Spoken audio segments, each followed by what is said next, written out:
건강 식생활 향상을 위한 노인 영양지수 실천편. 안녕하세요. 이번 시간은 노인 영양지수 실천하는 식생활에 대해 알아보려고 하는데요. 실천하는 식생활이란 영양표시 읽기, 손 씻기와 같은 안전한 식생활과 적절한 신체 활동을 실천하는 식생활을 말합니다. 지금부터 실천하는 식생활에 대해 자세히 알아보겠습니다. 영양표시를 확인해요. 가공식품 포장에는 어떤 정보가 있을까요? 우리는 유통기한을 통해 식품 판매가 허용되는 기간을 알 수 있습니다. 또 영양표시를 보면 식품에 함유된 영양성분의 정보를 알 수 있습니다.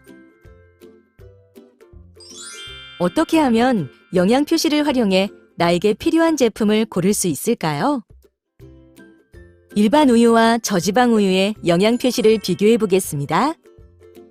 같은 용량의 일반 우유와 비교했을 때 저지방 우유에는 에너지, 지방, 포화지방, 콜레스테롤이 더 적게 들어 있습니다. 만약 내가 체중 감량에 관심이 있다면 에너지, 즉 칼로리가 더 적은 제품을, 고혈압이 걱정된다면 나트륨과 지방이 더 적은 제품을 선택할 수 있습니다. 올바른 손 씻기를 실천해요. 손은 물건을 잡고 악수를 하는 등 아주 다양한 역할을 합니다.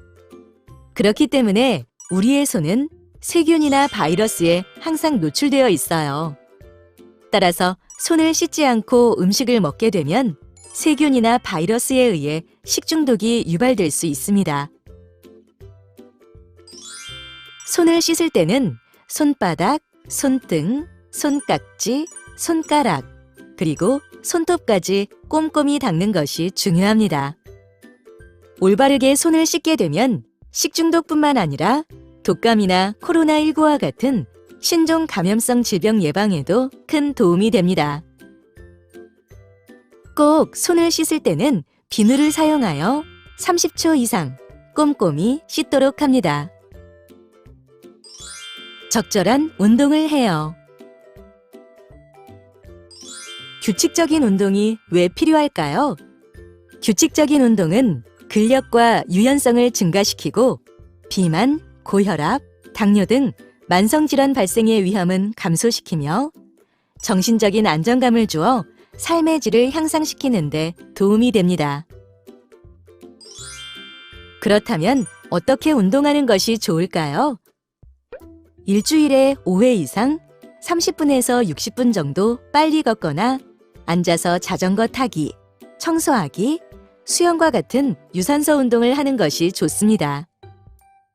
건강 효과를 늘리고자 한다면 일주일에 2, 3회씩 근육 강화 운동과 스트레칭을 병행하면 장기의 기능을 강화하고 낙상을 예방하는 데 도움이 됩니다. 건강한 치아를 유지해요. 치아의 건강 상태가 나빠지게 되면 씹는 것이 불편해져 식사의 양과 질이 감소하게 됩니다. 그럼 영양 불균형이 초래되고 건강과 체력이 떨어지게 됩니다. 따라서 치아 건강을 유지하는 것은 매우 중요합니다. 만약 씹는 것이 불편하다면 이렇게 해보세요. 매 끼니 부드러운 단백질이 포함된 식사를 합니다. 부드러운 단백질 식품에는 가른 육류, 신선한 생선, 두부, 달걀 등이 있습니다. 채소는 작고 둥글게 썰거나 다져서 사용합니다. 씹기에 딱딱한 식재료는 기름보다는 물을 이용해 삶거나 찌게 되면 부드럽게 조리할 수 있습니다. 우울증을 예방해요. 우울증이란 생각이나 행동이 전반적으로 저하된 상태가 2주 이상 거의 매일 지속되는 경우를 말하는데요. 특히 노인의 우울증에서는 불면, 불안 증상과 함께 두통, 소화불량, 관절통 같은 신체 증상도 함께 나타나게 됩니다. 우울증을 예방하기 위한 방법에는 무엇이 있을까요? 첫째, 영양 공급이 부족하지 않도록 규칙적이고 균형 있는 식사를 하고, 둘째, 특히 우울증 예방에 도움이 되는 육류, 해산물, 채소류, 견과류를 잘 섭취하도록 합니다. 숙면을 취해요. 잘 자는 것은 왜 중요할까요? 자는 동안 우리는 몸의 피로를 회복하고 생체 리듬을 유지합니다. 건강을 위해서는 하루 평균 6시간에서 8시간 정도 숙면을 취하는 것이 좋습니다. 밤에 잠을 푹 주무시려면 낮잠은 피하고 카페인이 든 음료와 술과 담배는 절제하도록 합니다. 야간에 과식하는 것도 피하고 저녁 늦게 과도한 운동은 수면을 방해하니 피하는 것이 좋습니다. 잠들기 전 따뜻한 물로 목욕을 하거나 조용한 환경을 만드는 것은 숙면에 도움이 됩니다. 실천하는 식생활에서 이것만은 꼭 기억하세요. 영양 표시 확인, 손 씻기, 규칙적인 운동, 치아 건강 유지, 우울증 관리, 숙면 관리. 실천하는 식생활로 건강을 지켜요.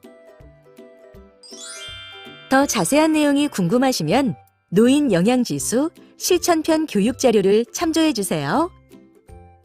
지금까지 노년의 건강과 식생활 향상을 위한 노인 영양지수 실천편이었습니다.